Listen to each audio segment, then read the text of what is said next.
That? Live on Facebook. Okay. Here we go. All right. Here we go. All right. Okay. Get the Jameson theme going. All set. Here we go. Okay. Hello and welcome. It's time for another edition of Get Real with Real Estate here on KWADE 106. I'm Jack Caldwell, joined by Jameson Melby from RE/MAX Results. And Jameson, we're tilting toward the middle of June. Isn't that something? Oh man, time is flying, is it not? Crazy. Now, next week, of course, it'll be Father's Day weekend. So Yes. There we go. All right, Dad, your big day, your big weekend is about one weekend away, about 7 days away or so. Jameson, let's roll with the show. Any new listings you want to mention here? Well, no, the listings are selling Good. fast, so really nothing to talk about there, but if you do have a house you want sold, I am the guy to call, definitely. All right, and we're going to get more contact information from Jameson for you Yeah. about that in just a bit. I've seen a lot of these here over the past couple of weeks, open houses. So let's start with that. How does an open house work to sell houses? Well, so the way an open house works is the agent holds the home open for a couple hours on a Saturday or Sunday, and we get the general public to come in the house. Now, I have, let's see here, 15 sales this year. I have 10 pending right now. I haven't done one open house in 2018. So you don't have to do an open house to sell houses. The biggest thing is having them exposed on the MLS to thousands of people.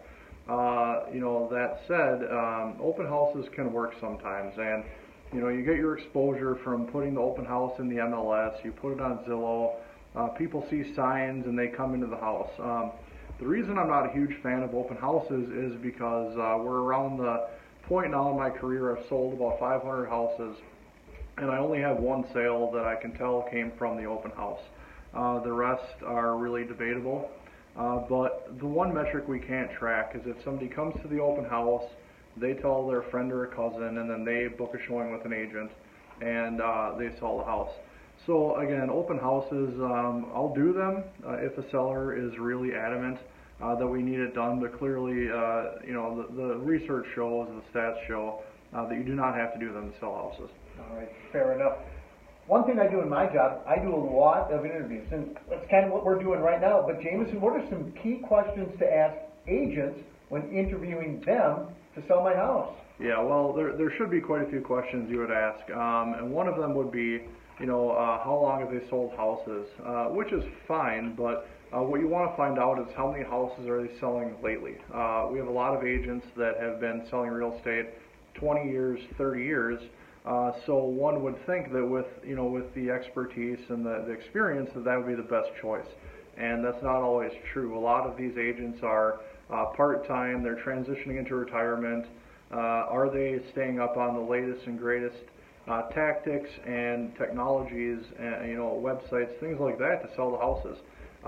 And you want to look at who is doing the production now. So there's a few of us in the area that sell a lot of houses, and we're all good options, but you want to find out how many houses do they sell, and then more importantly, what do they charge to sell a house.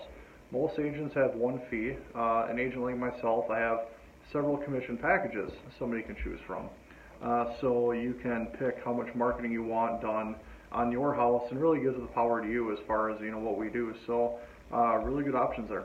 All right, Jameson, and here's something, I've heard numbers all over the place lately. Interest rates. How are interest rates today? Well, they're higher than they were last year and higher than they were the year before, unfortunately, and we see that they're going to be going up anywhere from 1 to 3 times this year, which is kind of a bummer. A lot of people that I run into, especially first-time home buyers, say that they want to keep their payment under $1,000 a month, which that sounds like a lot of money. During the recession in 2013, 2015, phenomenal. You could get a great house for $1,000 a month. Now with the home prices going up and interest rates going up substantially, now you have less square feet, less amenities for that same $1,000. Now that's putting you in the price range of around $120,000 to $130,000. And if you've been paying attention to the websites and seeing the inventory, very low inventory in any price range under $200,000, especially the the $1,000 a month and under price range, very tight inventory. So, you have to look and make an offer fast if something comes up, because there's so many people looking in that same price range, and the houses are just flying off the market. And now let's look into the crystal ball, the market forecast for the future. Well, we don't see how, it just doesn't seem possible that 2018 is going to slow down.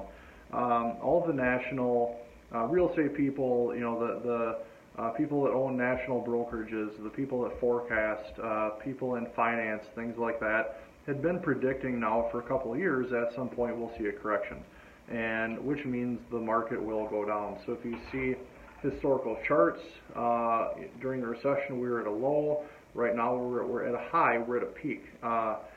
Those of us in the industry do not see this going up anymore, which means that at some point it will go down. So will that be later in the year, or will it be 2019? That crystal ball is really hard to read into, but if you look at historical market charts, there's highs, there's lows, we're at a high. The natural progression is another low. There we go. All right. It's like that old song. What is it? Spinning wheel. What goes up must come down. Exactly. Wheel, That's how it happens. Well, I'm dating myself there. Sorry about that. But well, Jameson and I are coming back here in just a few minutes with more on Get Real with Real Estate here. Jameson with RE/MAX Results. Yours truly, Action Jack on KWayne 106. Back in just a moment. All right. Part 2 coming up. Aunt Karen, thanks for watching live. Appreciate it. Yes, sir. Oh, I'm going to stop it here and do the... Do your little editing thing. Yes, All right, sir. guys, about a minute or two. We'll be Yep. back to part 2. Doing some wizardry here. All right. Letting Jack do what he does. Yes. He was at Tom Heffernan Ford Yes, earlier today, where cars are like eggs. Cheaper in the right? country. Cheaper in the country. All right. Tom Heffernan still Wish I had a buck for every time I heard that. selling cars before I was alive. Still selling cars now. That's right. Yeah. Yep, must like what he's doing. That's Right. He gotta to be doing it that long. All right. That's what I should say. Houses in Red Wing. It's like eggs.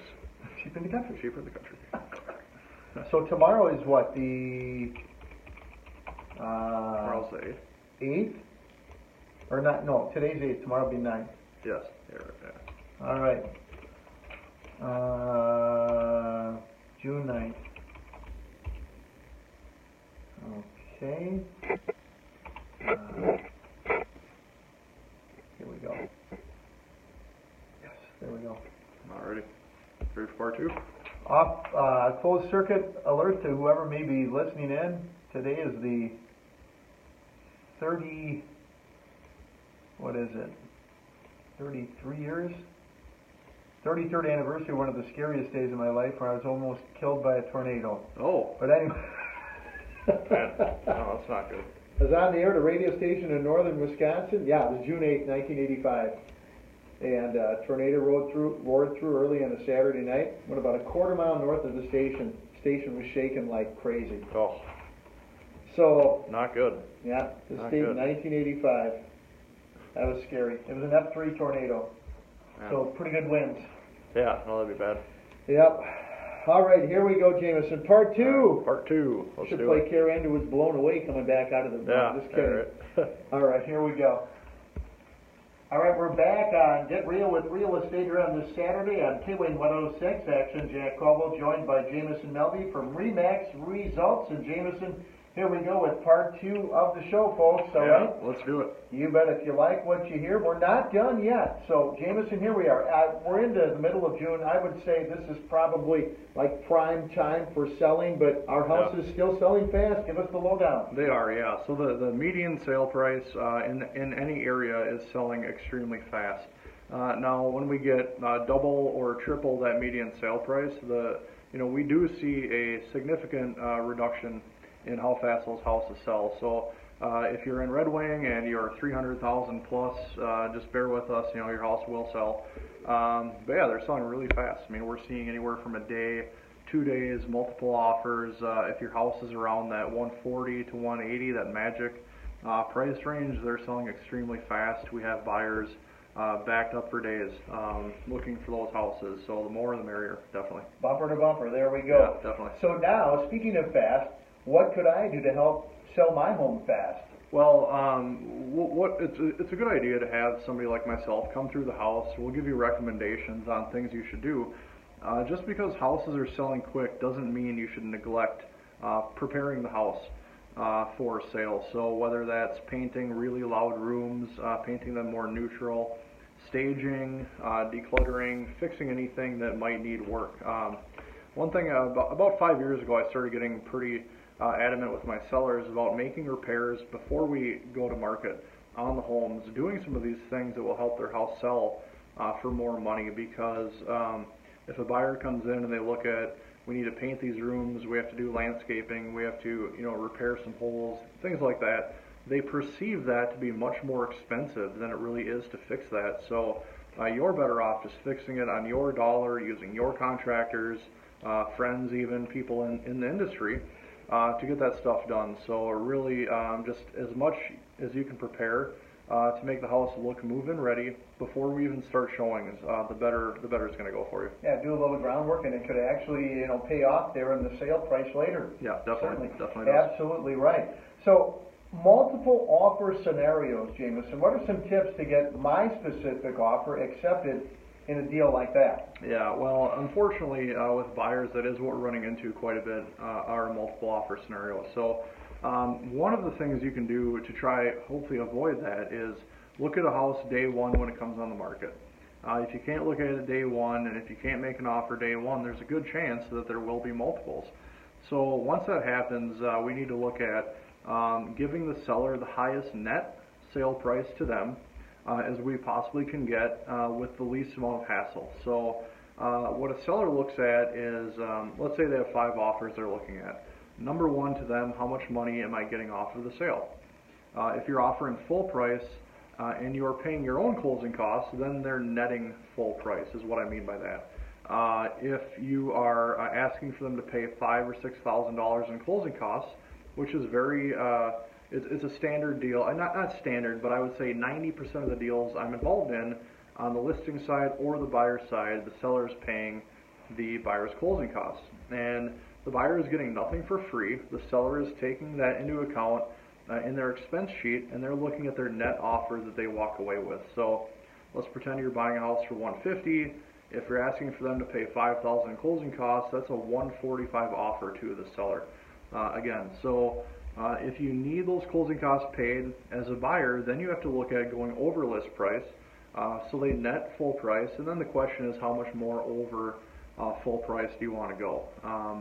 And again, it depends on if the house is priced correctly to begin with, how bad do you want this, and a lot of houses are selling at full price or over full price. That said, we're not in a market to be offering less on houses unless they've been sitting for a while. If you come across a house that's been on the market 3 weeks, 4 weeks, well then by all means, let's offer less on that house, because clearly there's a price disconnect, otherwise it would have sold. But if you're in that house day one, day two, it's in that median sale price, you better bring everything you can and go with the least amount of contingencies as possible. Give them as much as you possibly can so you feel you're comfortable with the payment, and we think that they'll pick your offer. So those are some basic tips on how to get a multiple offer accepted. All right. Final question here, final item.